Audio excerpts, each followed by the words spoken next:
Well, good afternoon. I certainly wish we could all be live and in person together. Before I begin my comments, I want to tell you a quick story about my son, Trey. This is many years ago. We are at our hunting lease in South Texas, and at the time we had a television in the roof of the Suburban, and Trey is adjusting the TV as we're riding along a bumpy road. I warn him, Trey, not now. He ignores my advice, and after a second warning, Trey's hand hits the TV. It comes falling out of the ceiling. Pretty, major repair is necessary. And so I say, okay, Trey, I think your responsibility is going to pay for part of the repairs. And Trey said, hey, Dad, I don't have any money. And Trey's allowance at the time was $20 a month. And I said, Trey, your portion is going to be $120. And he said, yeah, okay, Dad, I can pay $10 a month for 12 months. And I said, no, son, you're going to pay $10 a month for 14 months. And Trey paused and said, let me be sure. This is how you make your living, by ripping off America. And I paused and said, well, son, it's actually working out pretty well for you, and productivity of capital, and that's how the world works. So I'm happy to report that Trey is now a productive young adult and has a job at a bank, and has changed his tune a little bit about the profession of being a banker. But I'm pleased to join you today as we celebrate the many contributions that minorities have made to the construction industry. On behalf of Cadence Bank, we applaud these efforts, and we recognize the value that diversity, equity, and inclusion brings to our business and to our economy. Minority-owned businesses will continue to influence economic growth as more and more companies place an emphasis on diverse demographics. According to a recent Department of Commerce study, the minority population will account for as much as 70% of the total increase in purchasing power in the next 25 years. Today, we see many positive examples of minority workers stepping into a leadership role, owning their own business, both within and outside of the construction industry. We'd like to see more. And to bring about that change, we need to act. Businesses have never been more action-oriented now than making diversity, equity, and inclusion a top priority. Pledges to the CEO Action for Diversity and Inclusion to support a more inclusive workplace have reached 1,300 plus. The American Bankers Association launched recently their first ever Diversity, Equity, and Inclusion Summit for bankers nationwide. This event is really an important part of the continuing meaningful dialogue of fostering positive change in the banking industry.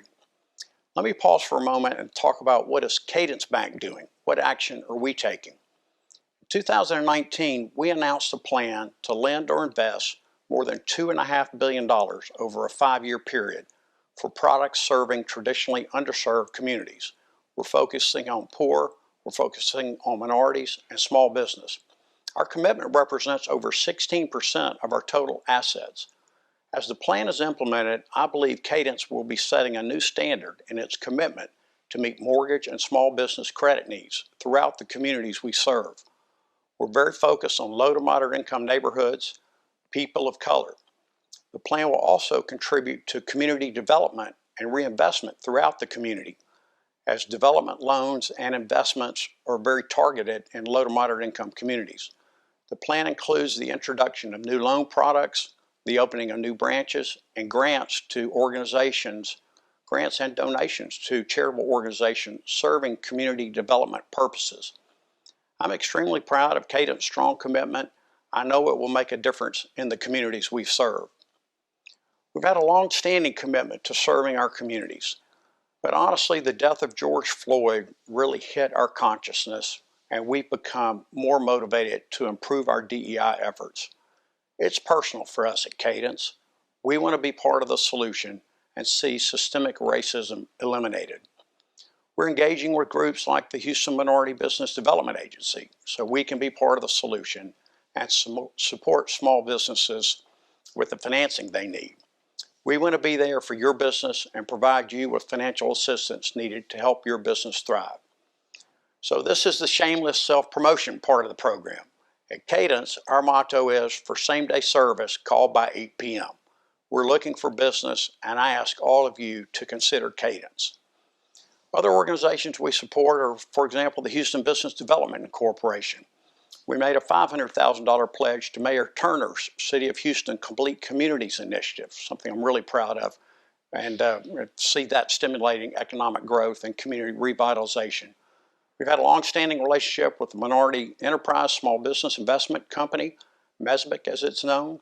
We've supported government-chartered venture firms that invest in companies that are at least 51% owned by members of minority groups. We're pleased to have recently made a $50,000 lead gift to the Houston Area Urban League to fund the development of its Center for Social Justice and Education. The center will conduct educational workshops combating racial inequities and injustice, including those in the corporate workplace. We recently launched a partnership with Unity National Bank, the only black-owned bank in Texas. This strategic mentor relationship will be a positive step towards better encouraging and supporting business and individual and families in the minority underserved communities in the Houston area and in Atlanta. We also work very closely with the Houston Hispanic Chamber of Commerce to support the Hispanic business community. I'm a longtime supporter and current board member of the Chamber, and I'm honored to have been asked to serve as chairman of the organization next year. I'll be the first non-Hispanic to serve in this role. So I'm aware that many barriers and hurdles exist, but motivated people that work hard have more of an opportunity now than ever before. More doors are open today, and every day presents opportunities. There are a lot of good people out there committed to developing programs that affect meaningful change. To succeed, it's important that all of us take that initiative. I encourage you to walk through the door, ask the curious question that might lead you to take that first next step. Let me tell you a fun, quick story about one of my first jobs. 1977, I know, eons ago. A friend of mine recruited me to go sell books door to door. We first went to Nashville for a week of sales training, the Southwestern Book Company. I know many people think it maybe was Bibles or encyclopedias, but no, it was study guides for high school students and for preschools. We had a very well-scripted sales program. The first objective was to go to Mrs. Jones' door, knock 3 times, take 2 steps back, turn to your right. When Mrs. Jones opens the door, I say, "I'm Paul Murphy. I sell Southwestern books. I'm talking with all the people in the neighborhood who have preschool and school-age children. You are Billy and Susie's mom, right?" Because I did due diligence at the house next door. Mrs. Jones would say, "Yes, I'm Billy and Susie's mom." "Fine, may I come in?" Break eye contact, reach down, and get your book back. If Mrs. Jones said, "The books cost too much," keep going with your sales pitch. If Mrs. Jones says, "It costs too much," keep going with your sales pitch. The third time Mrs. Jones says it costs too much, you would say, "Well, really, Billy's in the 9th grade. If he uses a study guide, once a week for high school, it's 18 cents, investment in your young man's education." The point in all of this is that it was a pretty intense calling program. We worked 6 days a week. Our job was to knock on 80 doors to demo the book 30 times to sell 2 books a day. I was a little better than most. I was able to sell about 2.5 books a day. You get a lot of rejection. You get a lot of doors closed. You do get halfway through the demo a lot of times and are very nicely asked to leave, not always nicely. But my point of bringing up this story is that to me, it's a life lesson. It's what I encounter as a banker. It's what small businesses encounter. It's what construction companies encounter. You got to knock on a lot of doors. You're going to get a lot of no's. But if you can sell 2 or 2.5 books, then for me, that was enough to allow me to go back to college and have at least a pretty decent college budget to live on. So it took a lot of knocking on doors, but I kept moving forward and kept working hard. I was recently able to reflect on a time when I spoke to middle school students in Houston's East End about personal financial growth and the goals those students would need to achieve their dreams. That came full circle for me in September when I received an email from Chris Castillo, one of our bankers. He had been a student in that classroom 15 years ago, and he said looking back, it was a turning point in his life. Today, Chris is a successful young banker with a promising future. He was recently chosen to participate in the Houston Hispanic Chamber of Commerce Emerging Leaders Institute. He's going places.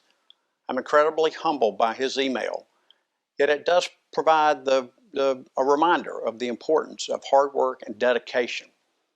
So as I mentioned in my comments, we invite you to give us a try. We're responsive, we work hard, we'd like to get to know you. I'd like to close with a few words of encouragement. Aim high, work hard. Good things will happen. Thank you.